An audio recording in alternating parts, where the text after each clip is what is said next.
C'est l'heure de la dernière conférence de ce week-end de folie ici au Centre des Expositions du Mans depuis le forum organisé par Formasart.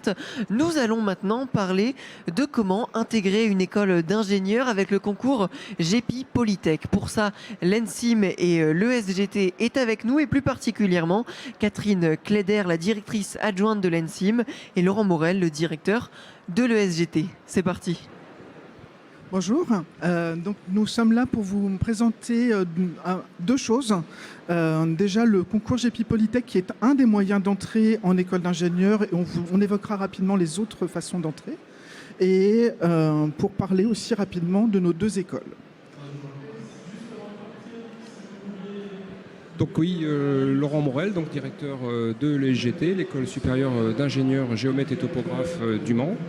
Et Catherine Cléder, directrice adjointe de l'ENSIM, École nationale supérieure d'ingénieurs du Mans, une école interne à l'université, située sur le campus universitaire.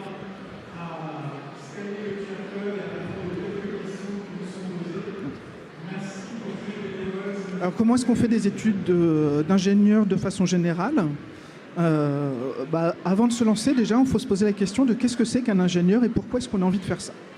Oui, alors merci de la question, Catherine. Du coup, effectivement, vous avez certainement eu cette question en tête et on vous a certainement dit c'est résoudre des problèmes que d'être un ingénieur ou une ingénieure. Et c'est vrai, mais on peut aussi dire, c'est peut-être plus concret, en fait l'ingénieur, il va essayer de rendre utile la science. J'aime bien le dire comme ça, c'est avoir des outils scientifiques et les mettre en place, les mettre en application, les mettre en œuvre, réaliser. Et effectivement, pour faire ces réalisations et cette mise en œuvre, il faut résoudre des problèmes complexes, techniques en général. Le mieux, c'est de prendre des exemples liés à nos écoles. Moi, j'en ai un ou deux. Nous, on gère l'aménagement du territoire, entre autres, et on utilise pour ça des satellites. Et la science a permis, depuis des siècles, de comprendre qu'on pouvait utiliser des satellites quand on a été capable de les lancer. Et pour les lancer, il a fallu des ingénieurs pour mettre en œuvre des applications scientifiques, rendre utile la science. Pour venir ici, peut-être vous avez utilisé un GPS pour trouver le lieu, le Formasart. Eh bien nous, avec les géomètres, on utilise le GPS pour calculer des points, non pas à quelques mètres près, ce qui vous a servi à venir ici, mais à quelques millimètres près. Et avec plusieurs points, on va dresser un plan. Autre exemple que la science permet, la lumière. On maîtrise très très bien aujourd'hui la lumière, notamment les allers-retours que la lumière peut faire quand on l'envoie et qu'elle se réfléchit dans un miroir. Vous utilisez ces idées-là en fait quand vous faites des scans en 2 dimensions. Eh bien les géomètres aujourd'hui utilisent des scans en 3 dimensions avec des lidars, ça s'appelle comme ça, qui sont portés par des avions, qui peuvent être portés par des satellites aussi, et qui vont scanner le territoire en 3 dimensions et donc permettre de faire un plan en 3D. Voilà les applications concrètes d'ingénieurs pour mon école. Et Catherine Je vais juste compléter avec un exemple sur la partie informatique. Vous avez déjà tous vu vos enfants programmer au collège ou au lycée. Donc des lignes de code, tout le monde sait en faire. Maintenant, l'ingénieur, lui, va aller encore plus loin, utiliser les capteurs qui vont être produits par les techniciens, les assembler, et on peut les retrouver dans la voiture autonome pour être capable de permettre à la voiture de prendre une décision, de s'arrêter éventuellement avant d'écraser un piéton. C'est préférable.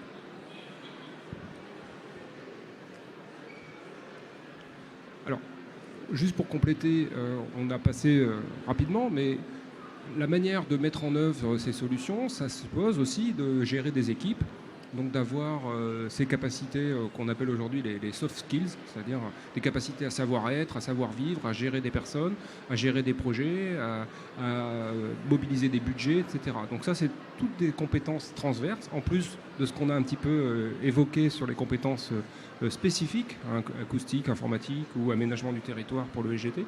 Il y a toutes ces compétences humaines aussi, de mise en place de processus, de budget, etc. Donc qu'on apprend de plus en plus fort dans les écoles d'ingénieurs. Alors qui peut faire des écoles d'ingénieurs ? Alors on va forcément penser aux scientifiques, si ça va bien. Mais finalement, au-delà d'être scientifique, il va falloir être curieux. On attend d'un élève ingénieur qu'il ose aller chercher des réponses dans des domaines qui ne sont pas forcément les plus évidents. qui soit logique, ça c'est lié aussi à la science. Des élèves qui aiment résoudre des casse-têtes, relever des challenges, parce que la vie d'un ingénieur, ça n'est fait que de ça finalement. Résoudre des problèmes qui n'ont encore pas tout à fait été résolus dans ce cas concret précis. Et puis deux mots que j'aime beaucoup opposer, c'est les mots appliqué et artiste.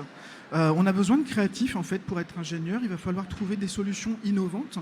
Les élèves ingénieurs vont devoir inventer le monde de demain, inventer une autre façon d'utiliser des technologies qui existent déjà et être capable de proposer des solutions qu'on n'imagine même pas et inventer des métiers aussi qui n'existent pas encore.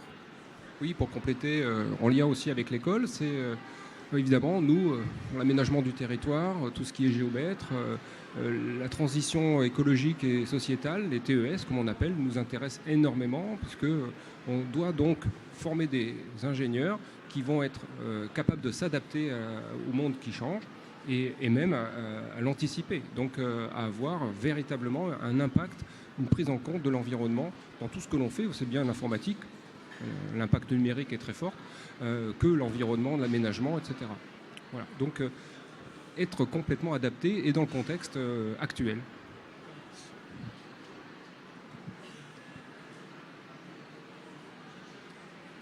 Alors d'un point de vue très technico-pratique, en termes de scolarité, les bacs généraux sont effectivement la voie la plus logique pour aller vers une école d'ingénieur.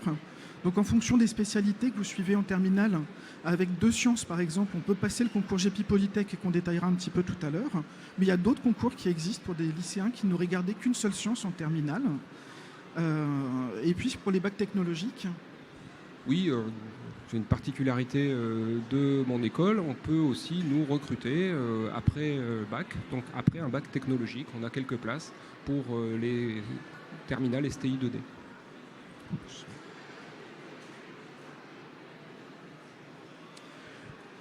Alors, oui, je peux enchaîner, je commence. Donc il y a différents types d'écoles d'ingénieurs, même si tout ça évolue assez rapidement. Il y a des écoles d'ingénieurs en 3 ans et on va dire des écoles d'ingénieurs en 5 ans, ce qui est notre cas à tous les deux, à savoir qu'on a une classe préparatoire intégrée. Donc du coup, c'est 2 plus 3, 2 ans de classe préparatoire et 3 ans de cycle ingénieur, donc ce qui fait 5 ans au total en école d'ingénieur. Donc pour rentrer dans ces écoles en 5 ans, c'est évidemment après le bac et donc en passant le concours GEPI Polytech. Si on veut rentrer dans nos écoles à bac plus 2, c'est possible, après une classe préparatoire, mais elle ne sera pas intégrée, ça sera ce qu'on appelle une CPGE, une classe préparatoire, et c'est important, aux grandes écoles. Donc ce sont des classes préparatoires qui préparent évidemment beaucoup pour des très très très grandes écoles, donc qui vont avoir des concours parfois très compliqués.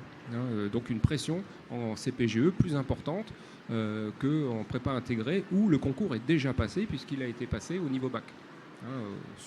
Dans notre cas à nous, le concours GEPI Polytech. Je te laisse compléter, Catherine. Après, pour compléter, c'est le fait que le cycle se découpe vraiment en 2 plus 3. Donc effectivement, le flux, une porte d'entrée, c'est après la terminale pour rentrer dans la prépa.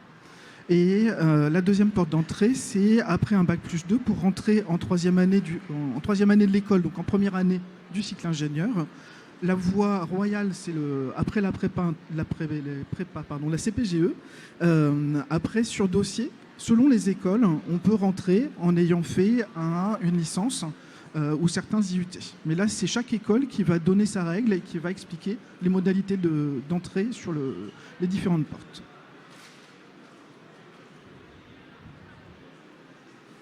Alors, combien est-ce que ça coûte de faire des études d'ingénieur ? Alors, ça peut être très variable. Dans notre cas, nous, sur toutes les écoles du concours GEPI Polytech, on va vous parler des spécialités faites à l'ENSIM et faites à l'ESGT, mais dans le concours GEPI Polytech, il y a 35 écoles, donc il y a toutes les spécialités envisageables pour être ingénieur, elles sont présentes. Mais toutes ces écoles du concours GEPI Polytech sont des écoles publiques, ce qui veut dire des frais proches de 600 €. On peut résumer, comme le slide ici que vous voyez, plus techniquement, plus en détail, mais vous voyez, en gros, c'est 600 € par an. Donc en classe prépa, pour l'ENSIM, c'est même 170 €. Chez nous, à l'EGT, c'est 800 et ça reste 800 en cycle ingénieur. Donc 800 € par an. Évidemment, si vous allez sur des écoles privées, c'est pas tout à fait la même chose. Voilà. Après, à eux de faire leur présentation, et il y a certainement des parcours pour ça, mais des aides, etc. Voilà. Je vais juste compléter sur les étudiants boursiers pour lesquels c'est gratuit et pour les apprentis pour lesquels la formation est aussi gratuite, possible sur le cycle ingénieur. La partie prépa intégrée est forcément en présentiel sous statut étudiant, mais dès qu'on arrive en cycle ingénieur, dans la plupart des écoles, c'est accessible en alternance. Oui, il y avait juste la dernière partie, effectivement, où on ne disait pas. L'encadrement dans les écoles d'ingénieurs, c'est pas lié au coût, mais on pourrait dire, ah bah oui, c'est pas cher, donc c'est pas bien. Ça n'a rien à voir, en fait, puisque l'encadrement, c'était marqué juste avant, l'encadrement est fait par des enseignants-chercheurs, donc en majorité, 80% des enseignants sont des enseignants-chercheurs, donc qui, à mi-temps, sont des chercheurs, qui sont évalués par la recherche, pour la recherche, et donc des recherches de très haut niveau en général, parce que dans les écoles, c'est le cas à l'ENSIM et à l'EGT, il y a un laboratoire d'acoustique, un laboratoire d'informatique à l'Université du Mans, nous on a un laboratoire géomatique et foncier, avec des chercheurs qui font des publications, des colloques dans ces thématiques-là, et qui retranscrivent ça en enseignement ensuite. Donc, on ne va pas vous dire que nous, on a un enseignement de moins bonne qualité. Non, au contraire, ce sont des enseignants-chercheurs. J'insiste beaucoup sur cette dimension. Très bien. Alors là, on vous parle beaucoup de nos deux écoles à nous, mais il y a d'autres écoles d'ingénieurs et les critères auxquels il faut faire attention quand vous regardez les autres écoles, quand vous allez choisir une école, le premier, c'est le mode de recrutement.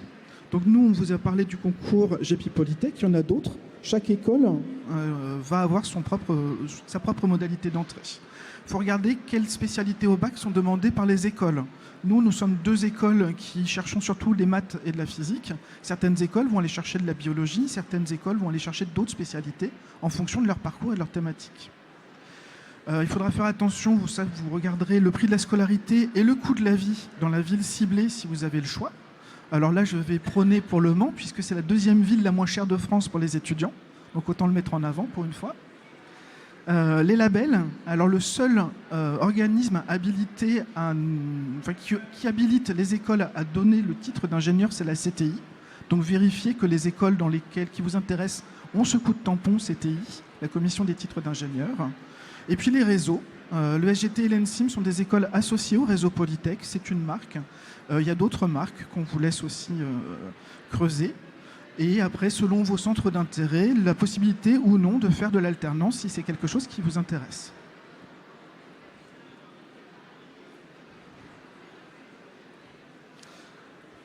Juste quelques mots donc pour nous représenter de nouveau. Vous avez compris sans doute qu'on est deux écoles, mais en fait on travaille main dans la main dans ce qu'on appelle nous le pôle ingénierie du Mans. Donc en fait qui, si on résume, propose plusieurs spécialités, une dans une école et deux pour l'instant dans une autre école. Donc c'est nos deux écoles, pôle ingénierie du Mans, pour les résumer, c'est en 5 ans. On est bien effectivement habilité par la CTI. C'est une habilitation compliquée, mais très intéressante, et toutes les écoles, la plupart des écoles d'ingénieurs l'ont, mais ça valide aussi la qualité de l'enseignement qui peut y être fait. C'est pas si simple. On est des écoles internes, ça veut dire quoi? Ça veut dire qu'en fait, on est sous tutelle d'universités ou de grands établissements universitaires. C'est le cas pour les deux. Donc évidemment, l'ENSIM, c'est l'Université du Mans. Pour le GT, c'est le CNAM. C'est pour ça que vous avez vu dans le logo peut-être la mention du CNAM, qui est un grand établissement parisien. Et puis, on l'a dit tout à l'heure, des classes préparatoires intégrées. C'est pour ça qu'on est en 5 ans, 2 plus 3. La classe préparatoire intégrée, dans notre cas à tous les deux, c'est la licence physique-chimie de l'Université du Mans. Voilà. Alors, je vais juste quand même préciser l'importance d'être implanté sur le campus du Mans et d'être deux écoles internes localisées au Mans, que ce soit le SGT ou l'ENSIM. On bénéficie toutes les deux de toute l'infrastructure universitaire. Nos étudiants peuvent aller manger au restaurant universitaire, profitent de la bibliothèque, des services du sport, de la maison des langues. Tous les services offerts à l'université sont bien évidemment offerts à nos deux écoles d'ingénieurs. Oui, ça me fait penser. On peut aussi rajouter les associations dans les écoles. Et les associations dans les écoles d'ingénieurs, quelles qu'elles soient, sont toujours très très dynamiques, très très vives. À l'ENSIM, il y a, je crois, beaucoup d'associations liées à la musique, évidemment. À l'EGT, on a par exemple une association qui s'appelle Topo Sans Frontières, et qui va faire des missions dans les pays émergents pour notamment des accès d'adduction d'eau, enfin des travaux topographiques pour aider certains villages ou certaines collectivités. Donc les étudiants partent, ils sont une vingtaine, une dizaine à partir chaque année. Cette année, c'est au Sri Lanka et à Madagascar. Il y a eu d'autres pays. Donc voilà, donc une association un petit peu particulière chez nous. Je ne sais pas si tu en as d'autres. Alors nous, on en a des thématiques. Mais c'est vrai que tout ce qui est école d'ingénieurs, le tissu associatif est toujours très très riche et ça fait vraiment partie de la culture. Donc nous, on a un bureau des sports à l'ESGT aussi. On a un club qui s'appelle Vasi, qui construit des enceintes. On a un club de robotique qui participe tous les ans avec des enseignants à la Coupe de France de robotique. On a un club de développement d'applications réalité virtuelle, puisque c'est des choses qu'on enseigne aussi à l'école. Donc, dans certains cas, ils se saisissent des matières qu'on enseigne et ils se demandent à aller plus loin. Donc, c'est en dehors des cours et c'est sous forme d'association. Dans d'autres cas, c'est plus autour des loisirs et de la culture, donc le sport, la peinture, la photographie, la musique. Et c'est vrai qu'à l'ENSIM, ayant une spécialité acoustique, on a énormément de musiciens et on a même une salle de répétition pour les musiciens. Alors là, ce qu'on vous propose, c'est de parcourir rapidement nos spécialisations dans les deux écoles. Donc assez rapidement quand même, parce que c'est pas forcément le... S'il y a des questions, on répondra après. Donc à l'ENSIM, la première, c'est la vibration et l'acoustique. Donc c'est le fait d'étudier toutes les vibrations, les phénomènes mécaniques vibratoires, soit pour les améliorer. Donc si on prend la halle ici, on pourrait vouloir réduire le bruit et la nuisance sonore, travailler sur la modélisation des matériaux, le choix des matériaux pour capturer le bruit et les ondes pour éviter qu'elles se réverbèrent à l'infini. Et puis si on parle d'une voiture, du moteur ou du grincement de la portière d'une voiture, ça peut être beaucoup plus satisfaisant pour le propriétaire d'une voiture de luxe d'avoir un son qualitatif. Et ça, on peut le travailler aussi. On est capable, dans l'ingénierie acoustique, de le travailler. Donc, du coup, les jeunes s'insèrent dans l'industrie automobile, dans l'aéronautique, dans l'architecture pour tout ce qui va être acoustique du bâtiment, dans les transports. Ils s'insèrent un peu partout. Sur les illustrations, j'ai mis aussi une guitare parce qu'il y a aussi tout le côté acoustique instrumental, fabrication et travail sur les sons, les vibrations des instruments de musique. Ça fait aussi partie de ce qui est étudié. La deuxième, c'est capteurs et instrumentation pour l'environnement. Là, ça va être le fait de prendre des capteurs dans tous les sens physiques dans lesquels on sait capter de l'information. Donc un capteur, c'est une source de données. Donc j'en ai un sur ma montre qui en permanence prend ma pulsation cardiaque. Vous en avez sur vos voitures, c'est un radar de recul, c'est le GPS aussi. Tout ce qui est source de données et d'informations, on va les mettre ensemble, on va les mettre en réseau. Et on va être capable de traiter cet ensemble d'informations pour pouvoir prendre des décisions. Pour pouvoir, j'en discutais avec quelqu'un tout à l'heure sur le stand, anticiper une crue sur la Sarthe, par exemple. Anticiper un risque chimique dans une rivière ou dans un environnement et pouvoir prendre les bonnes décisions le plus rapidement possible. On a aussi un parcours qui s'appelle Architecture des systèmes temps réel et embarqués. Donc c'est de l'informatique, c'est de la programmation, plutôt bas niveau. C'est l'informatique qu'on va embarquer dans la voiture avec les contraintes que ça implique. C'est l'informatique qu'on embarque dans un drone ou dans d'autres robots. Souvent, les contraintes, c'est qu'on n'a pas beaucoup de mémoire, c'est qu'on n'a pas beaucoup de puissance de calcul. Il va falloir optimiser le code, travailler. Le choix des langages est plus limité. Et le côté temps réel, le meilleur exemple, c'est peut-être la voiture autonome. Le fait que la voiture ne prenne pas 10 secondes à décider si oui ou non c'est un piéton qui se trouve en face d'elle et qu'il faut s'arrêter. Et notre dernière filière, c'est l'interaction personne-système. Donc c'est de l'informatique, c'est du développement informatique. On couvre un grand nombre de langages de programmation. Et puis on va l'appliquer pour faire du développement sur PC, sur Mac, sur mobile, sur tablette, pour le web ou pour de l'applicatif de bureau.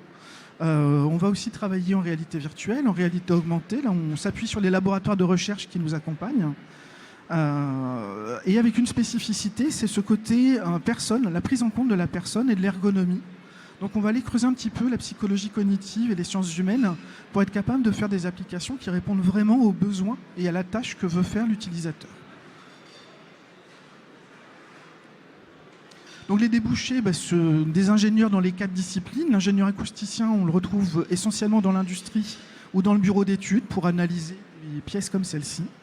En métrologie capteur, en système embarqué, ou bien en développement logiciel, c'est l'ingénieur en informatique. Alors on peut imaginer le développeur, mais il y a aussi tous ceux qui vont réfléchir à l'architecture des applications. Et on les trouve dans l'industrie, dans le tertiaire, on les retrouve un petit peu partout. Et effectivement, derrière chaque famille se cachent de multiples réalités, et presque autant de réalités que d'étudiants sortis, diplômés et insérés dans la vie active. Ok, merci.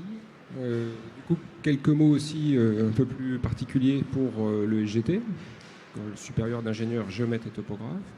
Donc j'ai remis juste pour montrer un petit peu le champ disciplinaire dans lequel nous on intervient. Évidemment, il y a un socle commun qui est scientifique et qu'on retrouve aussi dans toute école d'ingénieur. Et puis il y a une particularité chez nous, c'est que comme on forme quand même, on vous le dira tout à l'heure dans les débouchés, 60-70% de nos étudiants deviennent des géomètres. Je ne sais pas si vous connaissez bien la profession de géomètre, mais le géomètre, il mesure, bien sûr. Vous le voyez d'ailleurs, hein, on a 37% de nos enseignements qui sont autour des sciences de la mesure, qui utilisent les satellites, comme je l'ai évoqué tout à l'heure, qui utilisent l'interférométrie radar, en gros le laser, le scanner, etc. Et qui vont, grâce à ces mesures du territoire, petit, grand, etc., à l'échelle de la planète parfois, hein, essayer ensuite de leur représenter ce territoire et de l'aménager. Donc les ingénieurs géomètres topographes vont prévoir, concevoir des plans pour faire passer une autoroute, faire passer une voie ferrée, créer un lotissement, voire diviser la parcelle sur laquelle vous êtes propriétaire. Et là, on retrouve à chaque fois, pour tous les éléments que j'ai donnés, des droits, des personnes et des biens qui entrent en jeu. Et donc, dans notre école, on a aussi des enseignements juridiques, comme vous pouvez le voir, foncier et droit, 16%, hein, notamment des enseignements juridiques liés à la propriété, ce qu'on va appeler en fait des enseignements de droit foncier. Mais on touche aussi à l'urbanisme et donc au droit de l'urbanisme. On touche à l'environnement, donc droit de l'environnement. Voilà, donc c'est une particularité très importante de l'école, avec une pluridisciplinarité extrêmement forte.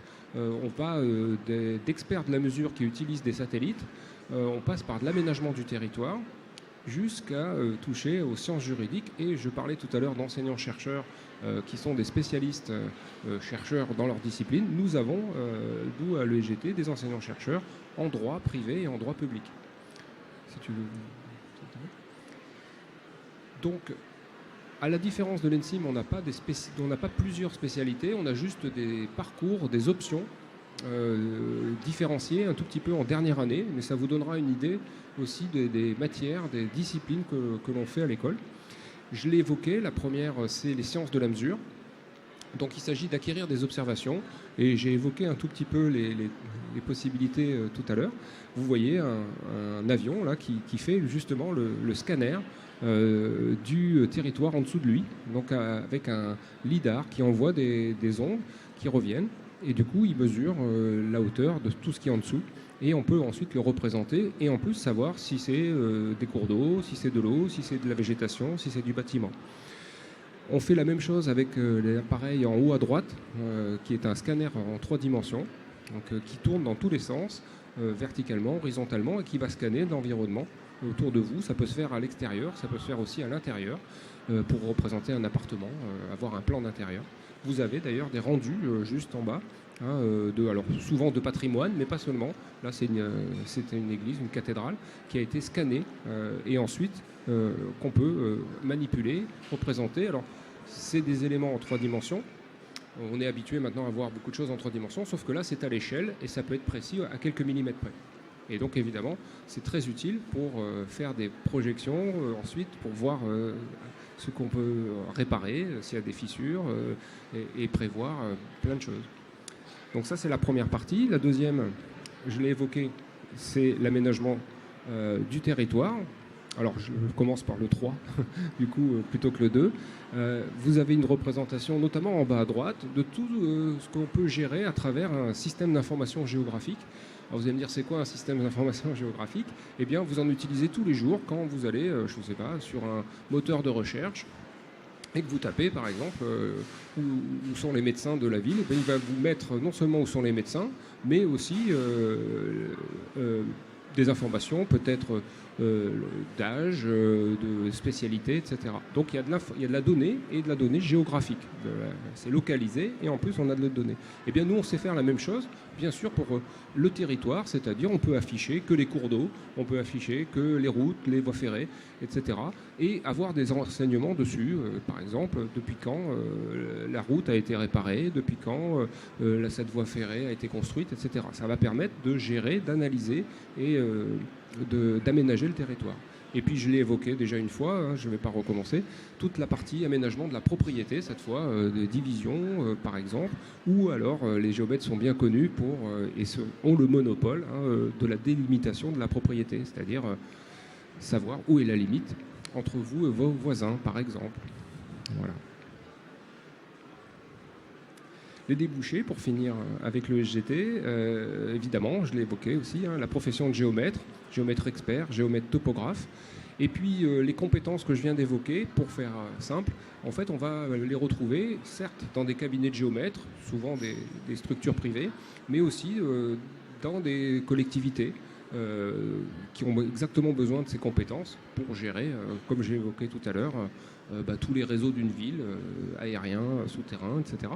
Donc, dans la fonction publique territoriale, mais aussi dans des grandes entreprises, type ERDF maintenant, GRDF, la SNCF, évidemment, tous ces linéaires qui nous occupent tout le temps.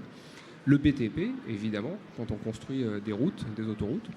Et puis, on peut trouver aussi des sociétés, bureaux d'études, où on va avoir ces compétences qui seront nécessaires. Voilà.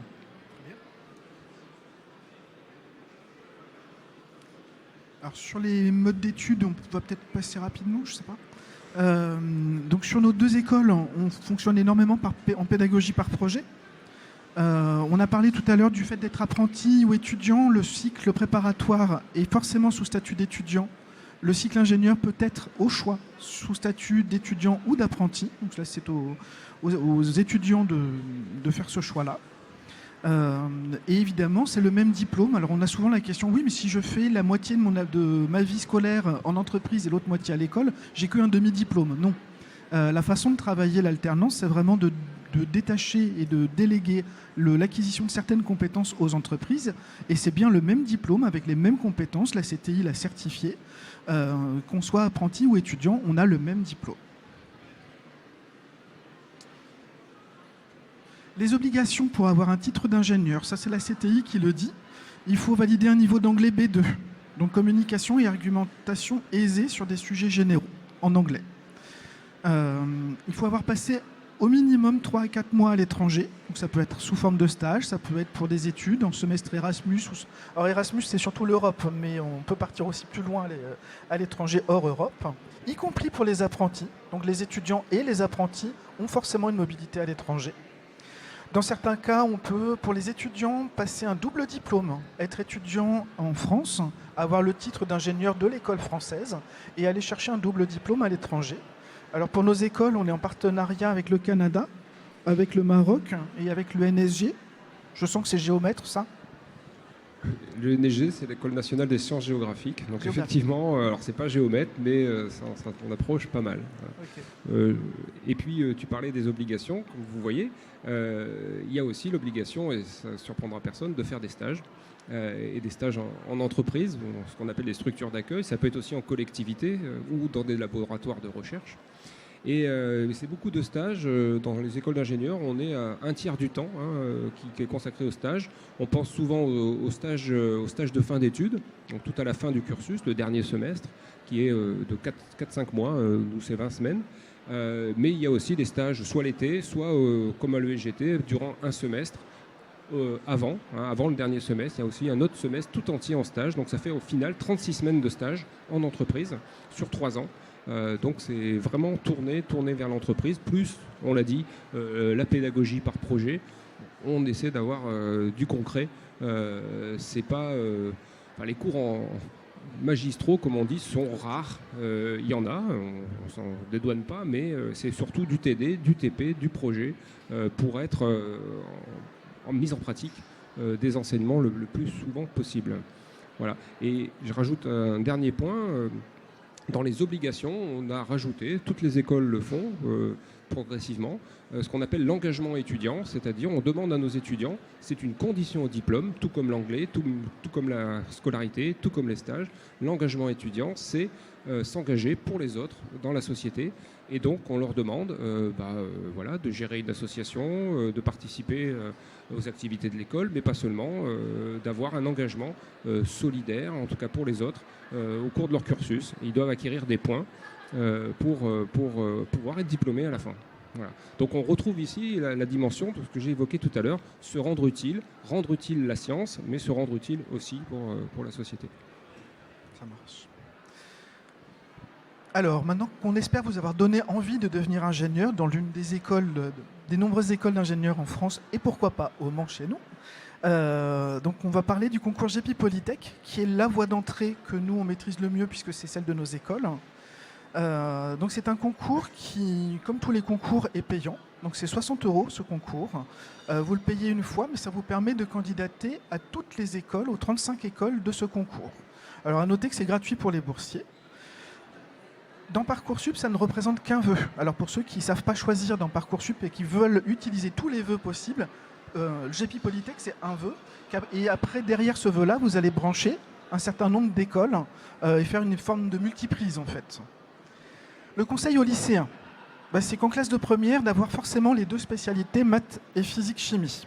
Le troisième enseignement de spécialité peut être à votre choix, soit encore en sciences, soit sur une ouverture pour compléter votre bagage et votre culture générale. En classe de terminale, il est vraiment conseillé de garder la spécialité maths et l'une des spécialités suivantes. Donc physique-chimie, c'est celle que nous, on recommande sur nos 2 écoles. Sciences de la vie et de la terre, si vous candidatez sur des écoles orientées SVT. Numérique et sciences de l'informatique, c'est aussi pertinent. Sciences de l'ingénieur. Et biologie, écologie pour candidater vers des écoles orientées vers l'agriculture. Pour ceux qui devraient lâcher la spécialité maths en terminale, qui auraient pris la spécialité maths en première, mais qui veulent la lâcher en terminale, vous avez la possibilité de prendre l'option maths complémentaire. Donc surtout, vous la prenez, sinon vous ne pourrez pas présenter le concours, puisque les épreuves du concours, je ne sais plus si j'ai mis une slide sur les épreuves, non. Les épreuves du concours sont au nombre de 3. La première, c'est un QCM sur le niveau de maths complémentaire et les 2 autres épreuves sont sur les 2 spécialités gardées en terminale, qui sont obligatoirement 2 spécialités scientifiques. Oui, du coup, on voit bien l'ouverture quand même du concours GEPI Polytech sur toutes les spécialités scientifiques, puisque certes, il y a une petite épreuve de maths QCM basée sur le niveau maths complémentaire, comme tu l'as dit, Catherine. Mais ensuite, on peut prendre 2 spécialités non mathématiques. Donc, très bien faire physique-chimie, SVT ou NSI et SI, pourquoi pas. Il y a des épreuves adaptées pour ça. Et donc, ça ouvre à des candidatures qui ne seraient pas purement maths physique aussi. Après, à notre charge à nous, si les candidats réussissent, de les remettre au niveau en classe prépa intégrée. Mais c'est possible, on le fait et on y arrive. Voilà. C'est pas beaucoup de candidats comme ça, mais ça marche. À noter que si c'est ce concours qui vous intéresse pour intégrer une des 35 écoles, mais pas les écoles du Mans, le centre d'examen restera le Mans. Vous passez le concours dans le centre d'examen le plus proche de votre domicile. Oui, il faut rajouter aussi que le concours GEPI Polytech est le plus gros concours post-bac de France. 35 écoles, 3500 places, 23 000 candidats. Vous imaginez, avec plus de 80 centres d'examen partout dans le monde.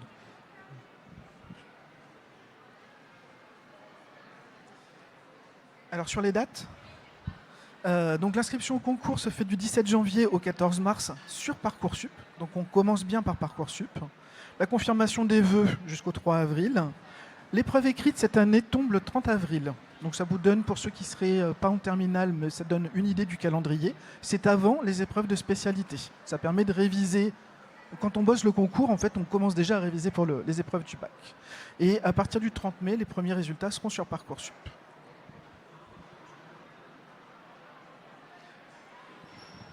On l'a évoqué tout à l'heure un petit peu, il y a d'autres voies d'entrée, on va peut-être laisser le temps aux questions, mais on peut effectivement, après 2 ans de cycle préparatoire d'une CPGE, rentrer aussi dans nos écoles. Il y a des concours, par exemple, nous c'est E3A Polytech pour nos 2 écoles.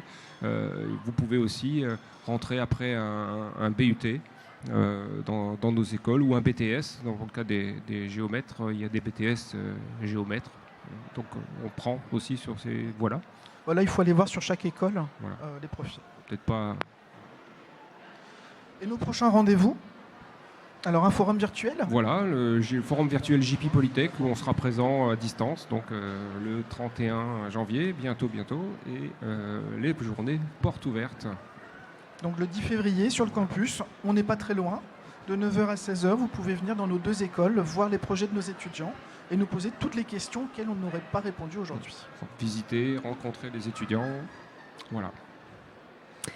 Merci beaucoup. Merci. Est-ce que dans le public, vous avez des questions?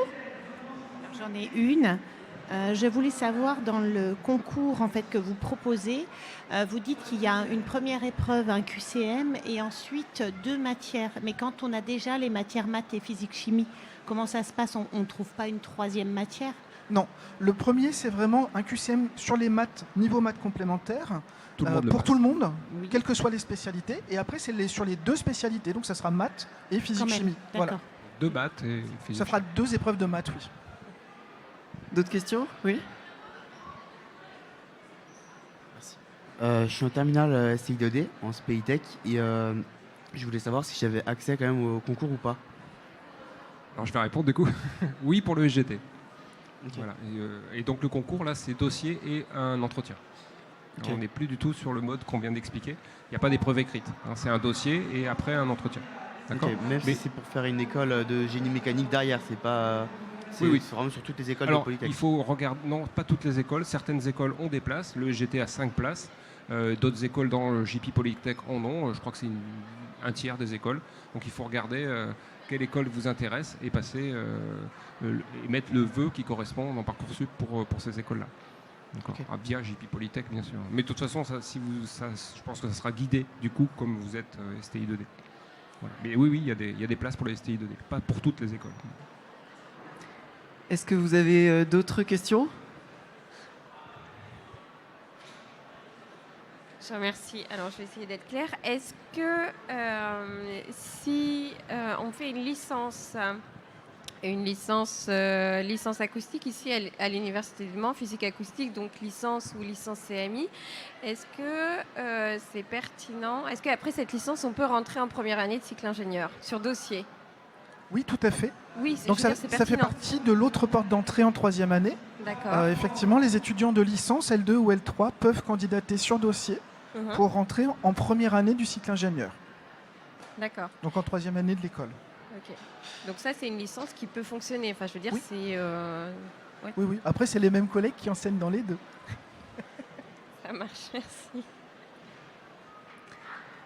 Est-ce que vous avez d'autres questions ou pas? N'hésitez pas. Juste pour compléter, c'est Oui. souvent le cas hein, dans les écoles d'ingénieurs. Après, on part des fois à l'université en faire une licence scientifique, et puis on se dit, bah tiens, j'aurais peut-être dû aller en école d'ingénieur.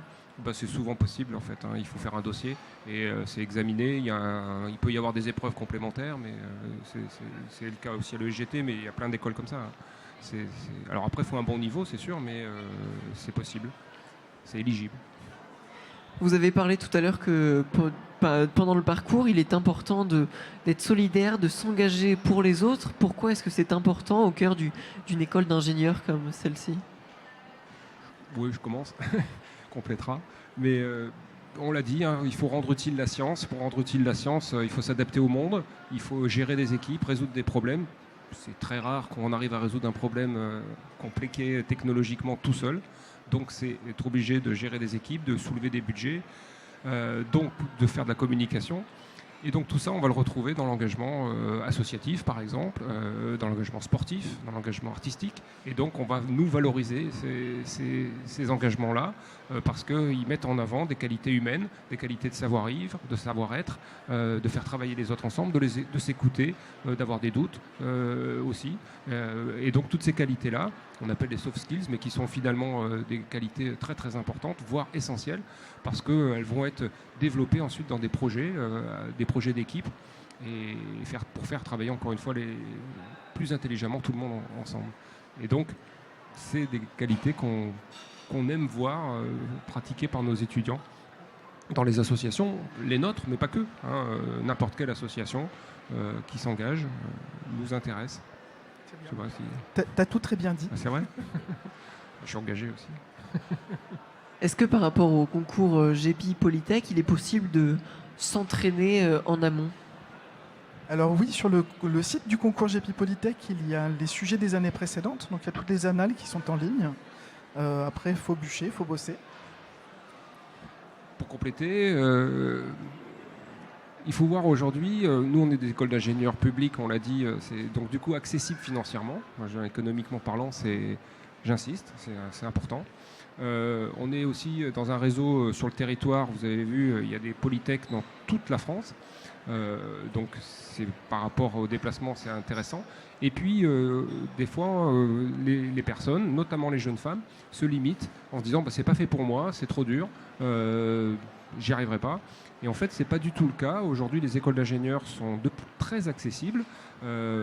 Par exemple, à l'ESGT, si on regarde les statistiques de résultats au bac, eh bien, nous, on prend des mentions assez bien, aussi bien que des mentions bien et très bien. Donc, on a même, il y a quelques années, pris des gens sans mention. Donc, pour dire que même des personnes, des jeunes qui ont des notes aux alentours de 11, 12, peuvent au niveau du concours avoir un tout petit peu mieux peut-être, ou même peut-être 12, et ça peut suffire en maths, physique, pour intégrer une école d'ingénieur. Donc c'est pas du tout inaccessible, c'est plus du tout inaccessible comme avant. On recrute énormément, on cherche à recruter parce que la société a besoin d'ingénieurs, et aujourd'hui nos écoles sont pas toutes très, très remplies. Voilà. Donc ce qu'il faut, c'est de la motivation et de l'envie. Ah oui, et du travail. J'aurais une question complémentaire. Je reviens au début. Vous avez présenté les études sur 5 ans. C'est possible avec 2 années préparatoires. Est-ce que ça arrive qu'il y ait des candidats, j'allais dire, dans les années préparatoires qui se rendent compte que du coup, c'était pas tout à fait leur voie et qu'il faudrait changer? Ça arrive. Et est-ce que c'est facile? Qu'est-ce qui se passe? Alors c'est l'avantage de nos écoles qui sont de petite taille. On connaît bien nos étudiants. Effectivement, ça arrive de temps en temps. Un étudiant qui s'est trompé de voie, c'est pas ça du tout qu'il veut faire comme domaine d'application pour la suite. On l'accompagne sur son projet et on l'aide à se réorienter. Et à l'inverse, il y a d'autres étudiants qui ont fait d'autres études et qui se sont rendus compte que c'était pas ça qu'ils voulaient faire et qui viennent aussi toquer à la porte pour voir s'ils peuvent revenir vers une école d'ingénieur. Est-ce qu'il y a une dernière question?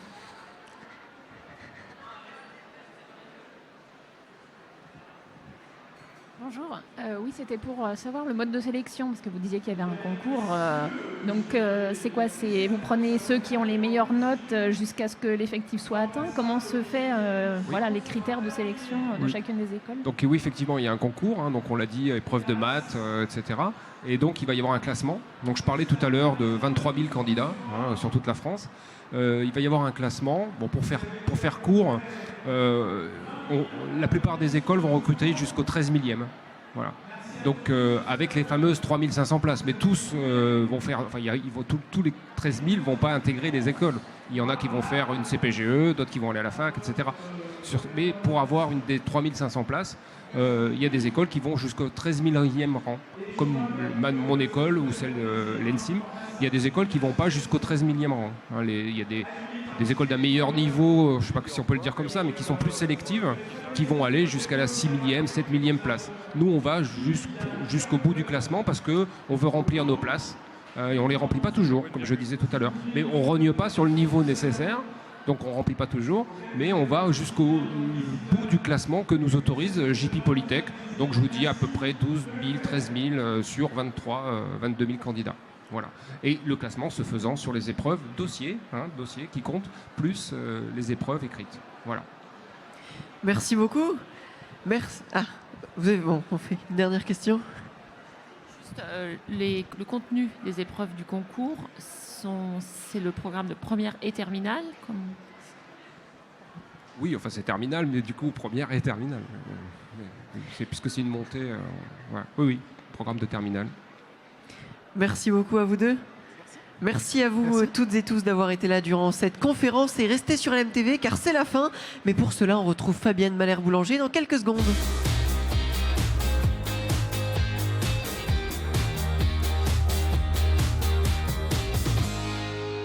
Fabienne, c'est déjà l'heure de se dire au revoir. C'est incroyable. 48 heures de folie.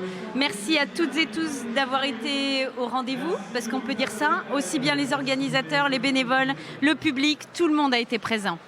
Et Mathéo a été là aussi pour animer. Hein. Alors lui, quand je vous parle d'incroyable, Mathéo, on va te retrouver je ne sais où, mais merci beaucoup pour ta flexibilité, ton sens de l'adaptation et ton talent. C'est un bonheur de t'accompagner. Merci beaucoup. En tout cas, moi, je suis très heureux d'avoir pu vivre ce week-end avec vous. Je me suis beaucoup amusé et c'était très chouette. Bon, je vous rappelle pour terminer que tout ce que nous avons vécu ici, c'est en replay. Donc ça veut dire qu'il faut les utiliser. Si vous avez besoin d'avoir de l'information complémentaire en quelque sorte, que vous n'avez pas pu voir les différentes, et on peut le comprendre évidemment, conférences, tout ça c'est sur YouTube LMTV Sarthe. Merci à vous, on vous souhaite une bonne fin de week-end. Au revoir. Au revoir.